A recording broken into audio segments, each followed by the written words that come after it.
मधुमक्खी और नन्ही चिड़िया की कहानी। बहुत समय पहले की बात है। एक जंगल में एक मधुमक्खी अपने झुंड के साथ एक पेड़ पर छत्ता बनाकर रहती थी। एक दिन मधुमक्खी उड़ती हुई एक नदी के ऊपर से जा रही थी। अचानक वह नदी के पानी में गिर गई और पानी के साथ बहने लगी।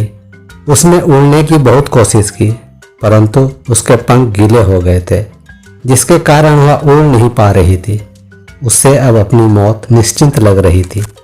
उस नदी के किनारे एक पेड़ पर एक नन्ही चिड़िया बैठी हुई थी। उसने मधुमक्खी को पानी में डूबते हुए देख लिया था। मधुमक्खी को डूबते हुए देखकर उसके मन में दया आ गई।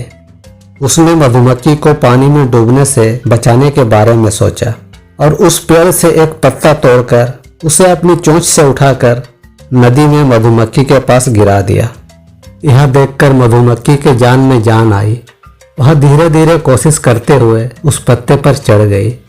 थोड़ी देर उस पत्ते पर बैठे रहने के बाद उसके पंख सूख गए। अब वह उड़ सकती थी। उसने नन्ही चिड़िया को धन्यवाद दिया और उड़कर अपने छत्ते में चली गई। धीरे धीरे समय बीतता रहा।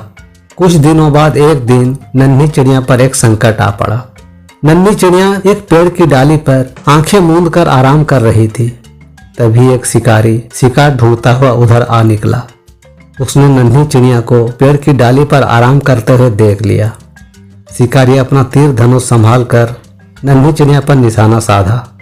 नन्ही चिड़िया इस सब से अनजान थी, मगर मधुमक्खी ने शिकारी को निशाना साधते हुए देख लिया था। मधुमक्खी तुरंत उड़कर शिकारी के पास पहुंची। उसने शिकारी के हाथ में डंक मार दिया। शिकारी का निशाना चूक गया और तीर दूसरी तरफ जा लगा और शिकारी दर्द के मारे चीखने लगा। शिकारी की चीख सुनकर नन्ही चिड़िया चौकन्नी हो गई और उसकी नज़र जब शिकारी पर पड़ी तो वह सारा माजरा समझ गई। नन्ही चिड़िया ने अपनी जान बचाने के लिए मधुमक्खी को धन्यवाद दिया और मज़े से उड़ गई। तो दोस्तों, इस कहानी से हमें यह सीख मिलती है कि अच्छे और दयालु लोग हमेशा दूसरों की मदद किया करते हैं। दोस्तों, कहानी पसंद आई हो तो लाइक, शेयर और कमेंट कीजिएगा और हाँ, चैनल को सब्सक्राइब जरूर कीजिएगा ताकि आगे भी हम आपके लिए इस तरह के नए नए वीडियो लेकर आ सकें। धन्यवाद।